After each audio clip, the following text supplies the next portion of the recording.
we'll get started here. As usual, I'll talk about the markets, talk about what we're seeing and some of the expectations from some of the hedge funds out there, the firms, the internals, so on. We'll take a look at some of the stocks that we're looking at this week and what some of the upcoming economics are, and what's sure to be a great week of trading. I'm sure we're gonna have coming up here, and then I'll talk about the top stocks that me and Mike are watching. And yeah, we can rock and roll from there and I'll answer questions. So, taking a look at the market first. So, we had our 5 days of red. So, now the up days resume, I'm sure. We'll see if that continues. But I'm honestly, I'm not going to be surprised if we continue our march higher here. So, we'll have to see what we get going forward. But Friday, we saw risk on into the weekend. People were feeling relatively bullish, obviously, going into the weekend, not expecting anything to derail the market. Obviously, also small caps saw a little bit more weakness. You've seen cruise lines pull back pretty substantially since that gap up from the Pfizer headline. Same with the airlines. They've all returned back from whence they came. So we're seeing people buy back into this market. RSI got a little bit of a cooling off here, so now people are using that as an excuse to start buying the dips again. Goldman is still reiterating on that market melt-up theory. They think that we're going to continue to see us melting higher into the end of the year. It wouldn't surprise me at the moment. There's nothing really in front of us to derail us unless we get some of those headlines in December, like you have the debt ceiling coming back. If they somehow, and I don't think the market expects this, the market never did price this in and expect this, but if for some reason that fails to get past, if Evergrande manages to do what they've been avoiding pretty expertly so far, which is serious default and implosion on the property sector in China. That's something we'll have to continue to monitor.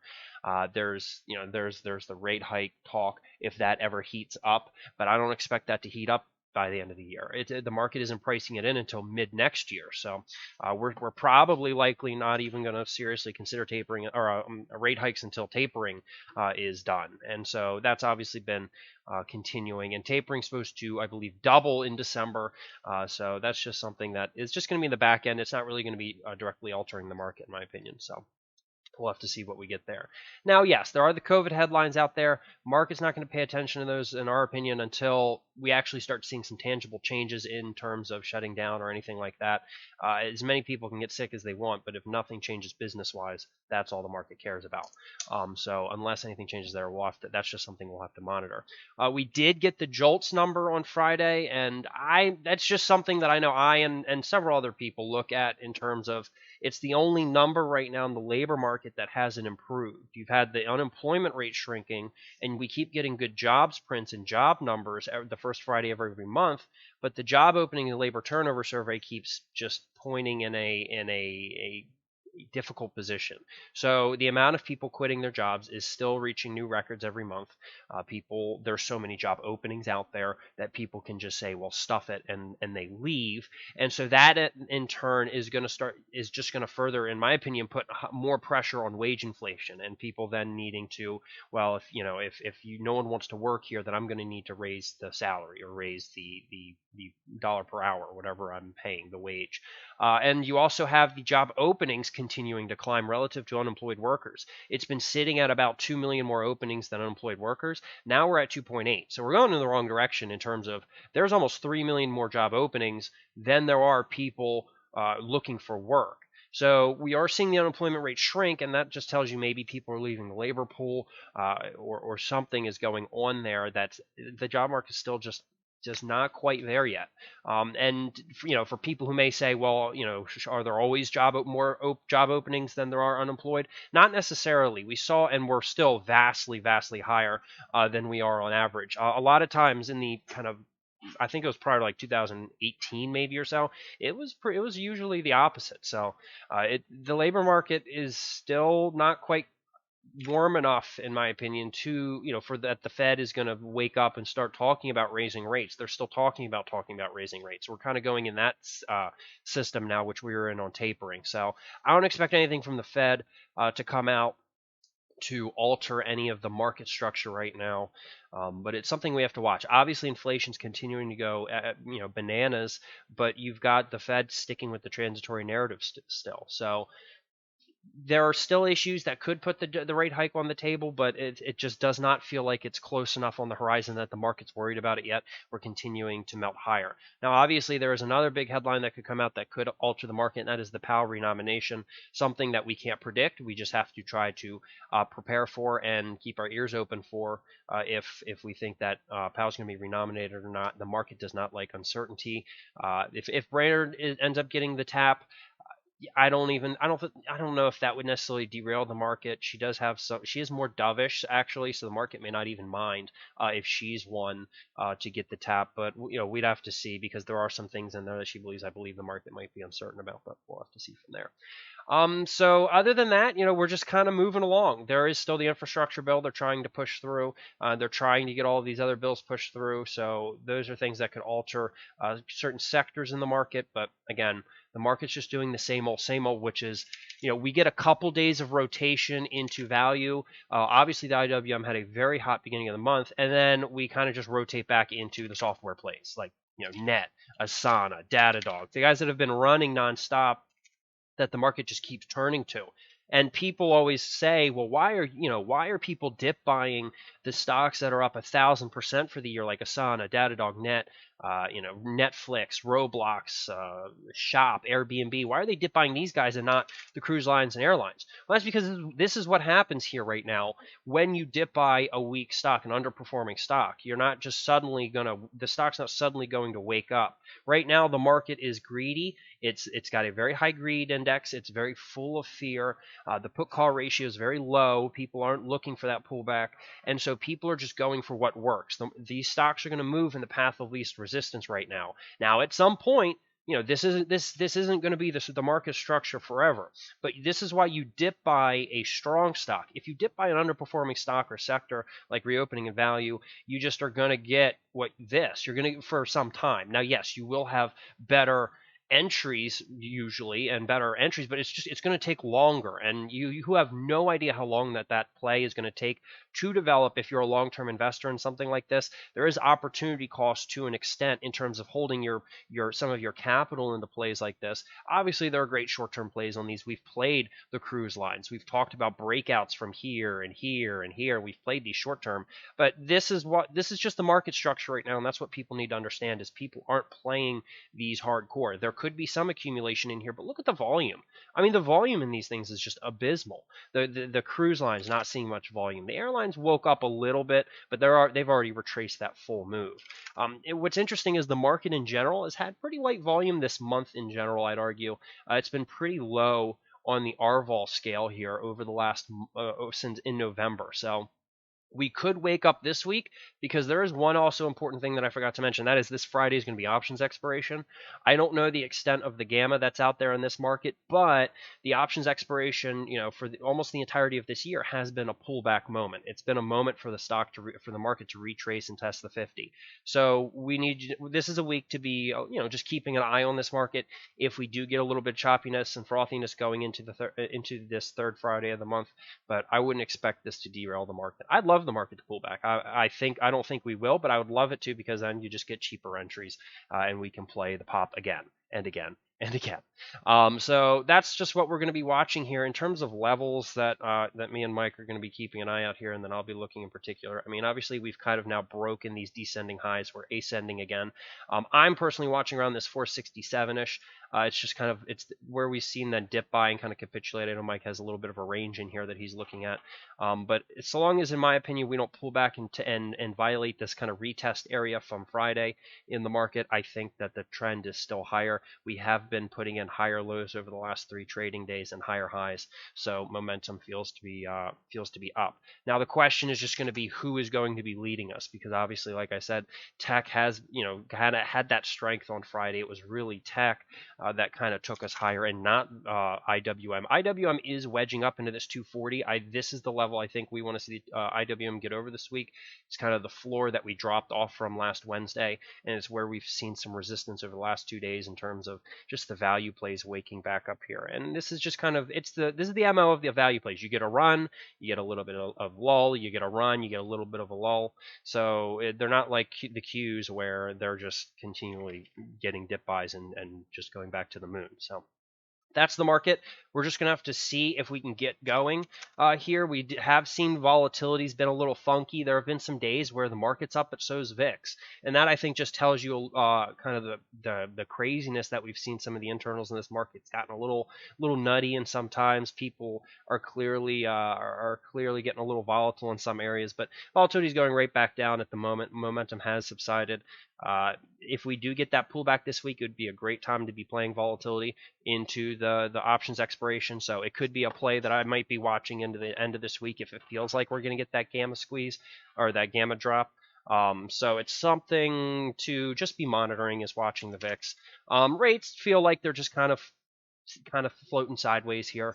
We've been talking about the yield curve. It kind of compresses and it widens a little and it compresses again. And it's been relatively flat, which tells you that the market feels like we're probably entering a recessionary environment and that it's pricing in policy error. But it's just something to watch, because if we start going exponential higher, then the market will react in kind. So obviously the bond market is acting like inflation isn't a concern, that inflation is transitory because rates are still staying so low. The real return in bonds has been negative for some time now. You're not making more in bonds than you are inflation. So it's just nasty for the bond market. There is no return in the bond market, and that's again part of the reason that we see fuel in the equities, is because there's nowhere else, and there's been nowhere else to make returns. So we'll have to see. There's a lot of things that are the market's kind of juggling on the back end that we're just going to have to watch.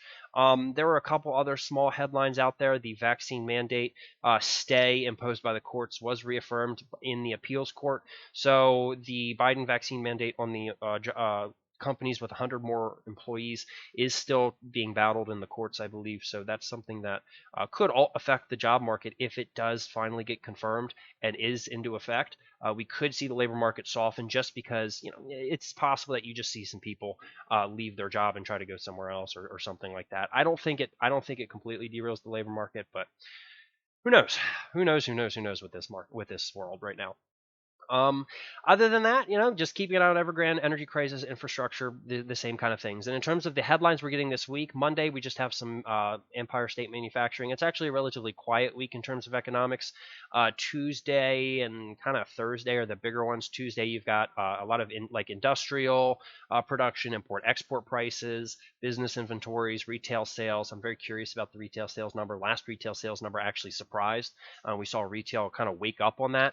You saw Nike take off, Best Buy took off, Home Depot has been strong. So you've had a lot of retail stocks strong. So I'm going to watch the retail sales number on Tuesday.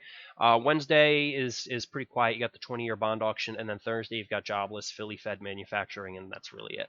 So relatively quiet week, which leaves a lot to just organic, hopefully, trading action in the market. So that is our structure there. So at this moment, momentum feels up. We'll have to see where we're sitting in the pre-market by Monday, but feels relatively good. I haven't seen any headlines over the weekend that could derail this market. So that's that. And then going into commodities, obviously, oil. We've seen oil starting to pull back, and I expect energy prices to pull back just because we've started to see a little bit of tweaking in the energy crisis. Obviously, the flows of natural gas from Russia to Europe have actually opened up slightly. We joked about that not happening on the day that he said, but it looks like that's something that we have to monitor because we're going into a cold winter.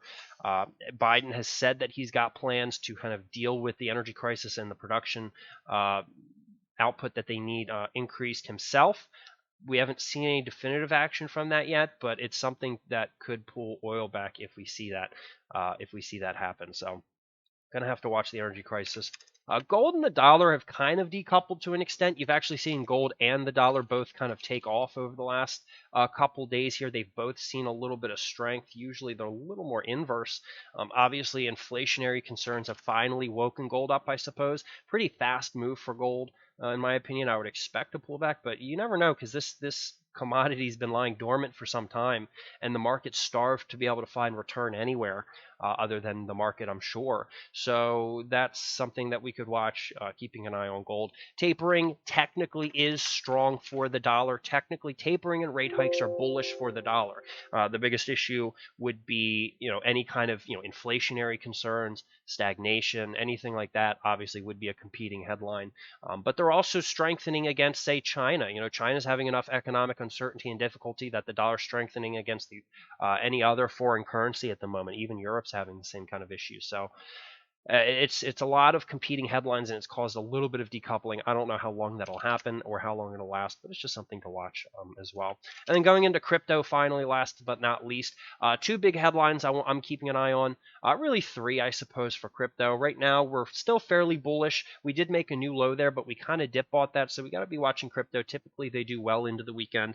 We'll have to see how we shape up going into the week. But the infrastructure bill does have a crypto tax in there. I don't know the extent of it. I don't know if that's something crypto even cares about. But if that does happen to pass, maybe keep an eye on Bitcoin and crypto.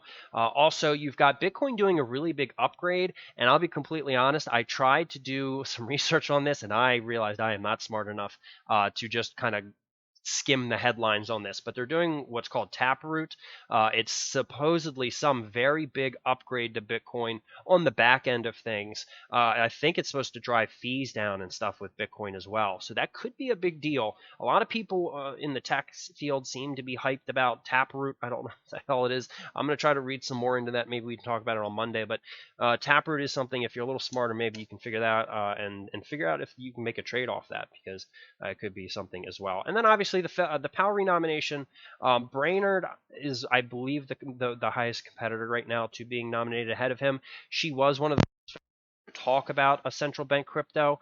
That is a very big process that would probably take a long time to implement, but it's something that crypto could be worried about if she's nominated, because that would be a competing headline there. So it's just something that it could. I don't know how the market will interpret that. No one knows, but we'll just have to watch. So that's crypto. It's providing plenty of opportunity in the markets with stocks like Mara and Riot, but we'll have to see if we get any trades off that. So that's our market. It's a lot of fun. They keep buying software stocks. So let's talk about those software stocks, because from a short-term trading side of things, the software stocks, when they're going, have been providing some serious return. I mean, look at Unity on Friday. That thing was bananas. Look at Unity on its earnings day. This is just, they've dip bought this thing any chance they've gotten. So again, if you're investing up here, I hope you have good risk management, because this thing is, a lot of these, obviously in our chat during our podcast, we have a lot of fundamental guys talking about how apeshit they're moving based on their compared to their fundamentals. Markets put some of that aside right now. They're just looking for return. They're looking for what's working, and it's these guys right now. And they are still showing good growth. These companies are actually having good earnings. Net, Datadog, a lot of those guys reaffirmed and even upped their guidance. It's just the extent of the move is what people are worried about. But, obviously you can just take a look at the daily and see that. But for a short-term perspective on things, these guys have been providing some great opportunity. So I'll just kind of go through some of them. I'll play them short or long side. It really depends on how they're setting up on the charts, and if I do, I'd be doing something like looking at them relative to VWAP, the opening print, pre-market levels. They'd be short-term momentum-based plays, and it would just be scalps or something along those lines. So Unity is coming into 200. We'll have to see how they react to that. Maybe we get a pullback, or maybe we just blast through. DoorDash, obviously they blasted through the last 2 days after their earnings. Very strong Friday on that one. Very, very, very strong. Etsy as well, another one. Again, I'm not going to go too hard into these because a lot of these charts almost look the same. They move them all together to an extent. So if one of them's strong, they're all going to be strong. And if people say, all right, I got my money into the weekend, and they take the profits on Monday, and we see some rotation, then that's fine. I'll play value plays, or I'll play these short regardless. Airbnb, another one. They kind of pulled back and blasted higher. Shopify. I'm not going to trade Shopify, but God, that's a crazy one to watch. It's no news on most of these. Explosion of Shopify on Friday. Confluent CFLT. This one's actually flagging pretty nicely. This is one that hasn't broken yet, and I kind of like this little kind of bowl we're doing in here. So this is actually one that I'll be watching, because it does seem to trade a little bit on its own. It just had earnings. Datadog, Mike's Dog Pound. This one's still flagging up here after their earnings gap up. Net is still flagging up here, kind of did a little pullback. Now we're starting to wake back up above that 200. Even Asana is sitting at the higher end of the range. So some of these, despite how hard they're running and how absurdly strong they are still looking good technically. So that's all I'm going to watch for is price action. And then finally Roblox. Roblox exponential on the earnings day, spent 2 days pulling back, and then blew up again on Friday. So I could see them continuing to run Roblox. I believe it's the most valuable gaming stock out there now. I could be wrong, but I believe I saw a headline on that, which is crazy to think about. And a lot of these are trying to also capitalize on the metaverse headline and hype. It's still pretty new and early on that metaverse hype, but that is something to watch, because you're seeing that meta being referenced more and more on the earnings calls. People are trying to kind of hop in on that hype. So I'm going to watch Roblox for definitely as a day trader, because this is one that also I know retail loves, and retail has loved in the past and can trade at times. And you'll see it referenced on Wall Street Bets pretty often. So those are some of the top software plays out there, where if I think that there's going to be further rotation into them or profit taking next week or whatever, those are going to be some of the top ones that I'd be looking at. There's also, if you don't want to trade software, there's the alternative energy plays. With the energy crisis and with the infrastructure bill that has actually a lot of stipulations in there for all alternative energy and charging stations and so on, we've seen those plays starting to wake up. TAN actually looked relatively strong at the end of the week. So solar actually looks pretty good. Pushing into $100, which is a little bit of a psychological level, but it's looking relatively good. And if I pull up a couple of the ones that are still flagging up here, Plug just had earnings. They bought that and broke it out. And now we're flagging up at the highs. XPEV gapped up on they're releasing this week their electric SUV, I believe, to help compete with Tesla and NIO and some of them. So XPEV is consolidating up here at a breakout point. You even have stocks like Lucid Motors. It has been a little crazier. This is not one that I'd be wanting to hold for multiple days, but that one's really been seeing a lot of volume. BLNK just had earnings. They gapped up and did a little spinning top up here. So we're getting a lot of, got a little burst of volume in some of these plays. Hopefully it continues. And then let's not forget, you also had the big IPO, Rivian. This one was massive. This is now one of the largest, automotive companies in the U.S. despite not making any money yet. They lost, I think, $1 billion the first half this year. Now, obviously, they're new, they're young.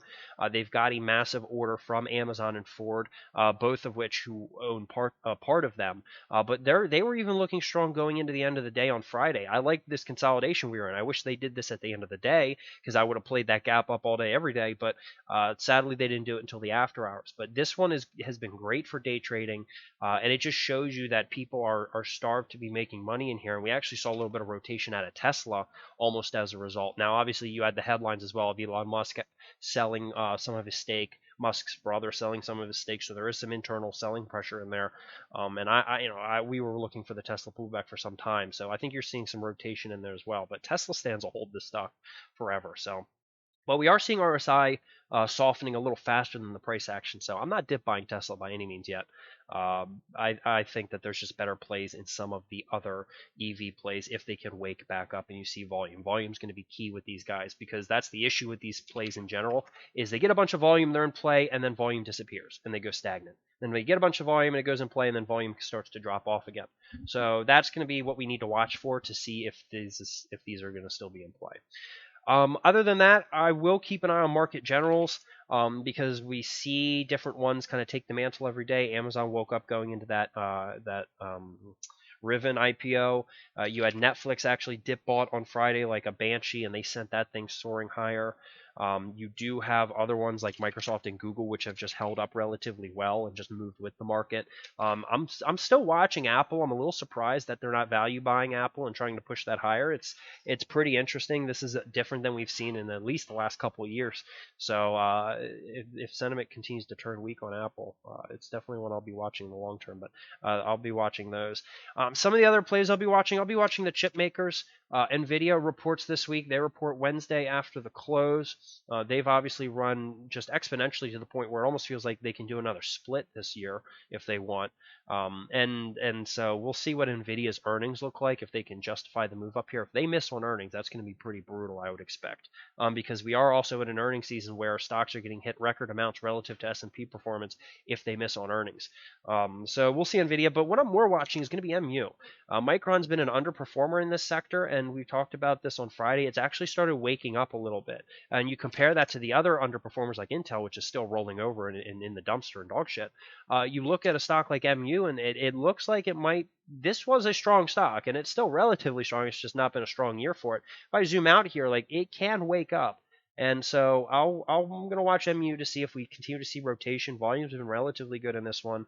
And so, people have been making so much money in stocks like AMD and Nvidia. Maybe they start to try to drive some of the smaller ones. I know there were some other that were mentioned in chat on Friday. I don't remember them because there's so many semiconductor stocks. But there's a lot that you could be trying to play. You could try to play TSM. It's kind of underperformed, but it's kind of a big boy and hard to move. So I'm going to watch MU and Nvidia. The chip makers have been really strong, and you're continuing to see some interesting play there. I am going to watch Facebook. I think we see a strong end of month from Facebook. December 1st, they changed their ticker. I can't even remember what the hell the ticker is. That's how stupid I think that is that they're changing it to something weird because someone already took the ticker Meta. But they're changing that December 1st. The metaverse play is a very long-term play, but there is going to be some hype in there. Obviously, we've seen a little bit of a pullback here in the winter and fall, so I think there's still some value here. I'd like to see them get over the 50-day, obviously. That's about where we closed on Friday, so I'd expect that pretty soon. But I'm going to watch Facebook, see if we get some dip buyers in here. Disney as well, kind of rolled back over after their disappointing earnings. They just had their Disney Plus 2-year anniversary. That's now out of the way. All that hype's gone. So it doesn't look good for Disney. Looks like we're about to fill this gap, and if we drop off that, then you've got some room that we could go on the downside here. If I zoom out a little bit, we've still, you have a gap down here we never filled. We're still well off of COVID lows, so we could see Disney continue to see some weakness. It's something I'll just be watching loosely. I'm going to continue to watch Dell. They broke their little descending highs here, but they haven't really gone anywhere. So maybe this play just isn't going to work. I'm only going to give it like a day or two, and if it doesn't go anywhere, I'll just say screw it. It was just a breaking play that didn't get any volume and didn't get any oomph, which is fine. Those happen.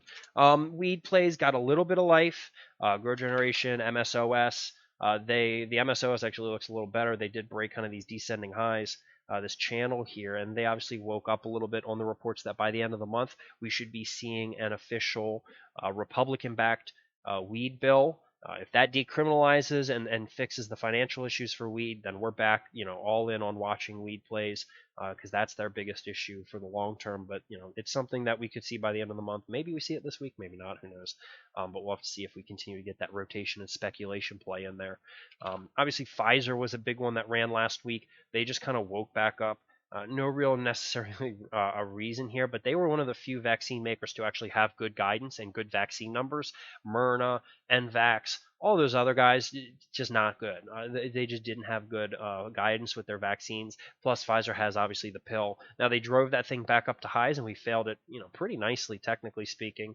We'll see where we go from here. This has been a short-term play, but it's been one that's actually been working relatively good. If we think Bitcoin's going to go anywhere, I'll watch Mara and Riot.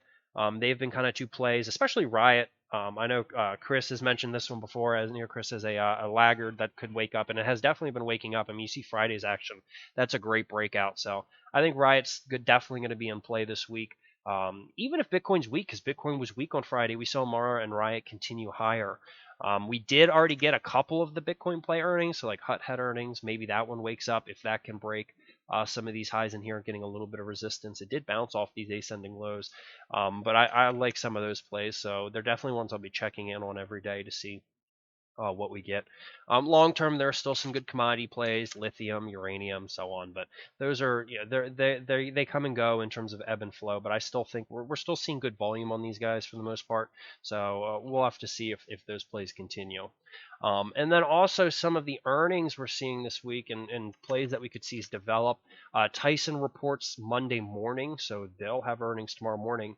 A food play that has been relatively strong. We've seen some mixed earnings from food plays, so I'm very curious about this. Obviously, labor costs, supply chain, and food inflation, all those four things have been really kind of playing havoc with some of the companies and helping others.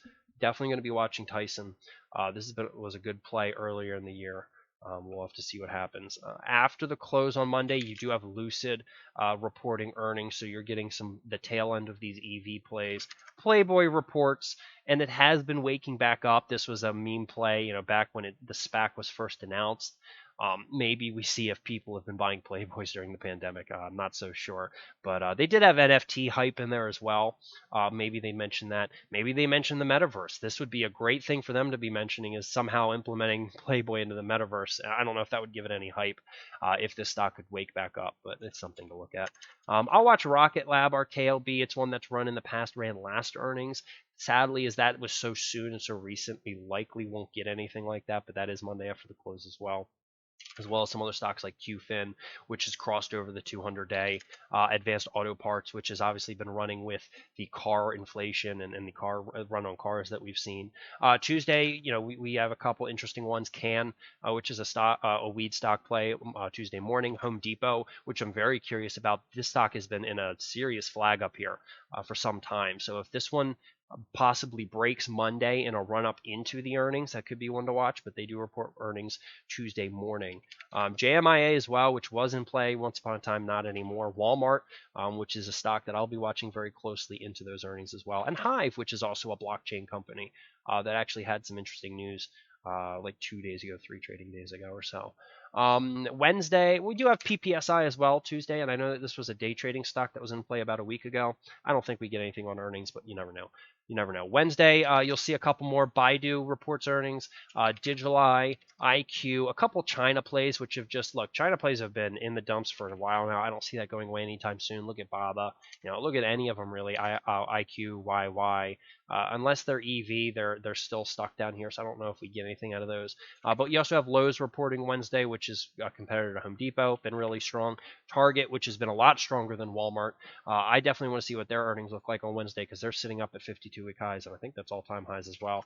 TJ Maxx, TJX rather. I thought that was TJ Maxx. It must be TJX. I don't know, but regardless, it is. Yeah, if you're looking for more retail plays, this is on Wednesday as well. Nvidia, like I mentioned, is Wednesday after the close. Thursday is Baba, BJ's and Costco, two more stocks that have been going kind of crazy over the last couple of months with the inflation and the supply chain and how well they're situated with their warehouses to make money. BJ's and Costco both have been going kind of crazy, both of which are starting to report earnings now as well. CSIQ, another, I think probably like our last solar play that hasn't reported earnings, reports on Thursday. So do a couple other retailers, Kohl's, Macy's, JD, Place, which is Children's Place, and Petco, all report Thursday morning. So now we're kicking into retail. So we've gotten through tech earnings pretty much officially, I'd say at this point. We got through a lot of reopening stuff like airlines and so on, and now we're going into that tail end, which is retail. And retail typically sucks in trading, in terms of day trading. But this is going to be a big time for this. This is where we see what the guidance of these reopening plays really look like. And this could maybe bring reopening plays back in favor if they all look like they're doing well. But this is where we're going to see how the labor costs and everything like that has really affected them. After Thursday, after the close, you have a couple like Intuit, Rost, Williams Sonoma, Workday, a couple stocks that have been good here and there. And then Friday, you have Foot Locker, which we've traded in the past relatively well and is approaching its 200-day. So this is going to be an interesting week of earnings. I don't know if anything we get will be good, mainly because it's retail and you never know with those. But there's going to be a lot of opportunity. There's going to be some fun stuff. There could be days where the reopening plays are fun and moving. I'm not going to be too geared up to be dip buying on cruise lines unless maybe you get like a Monday rotation into opening. It'd be short-term stuff anyway.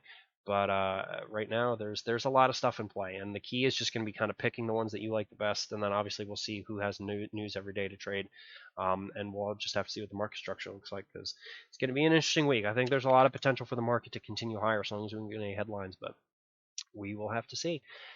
So I think that really covers it. Other than that, I could have said anything about internals, but it's all just the same. Advanced decline's been just kind of sideways. Percentage of stocks trading above moving averages has been flagging for some time. We haven't really seen much capitulation there. If value plays come back in favor, you'll see these things wake up. That's just how it goes. If tech stock in the select few lead us higher, these indicators will lag. It's where we are. So we'll have to see what we get in the market, but it should be fun. And I think that wraps it up for me. So I will go ahead and take questions.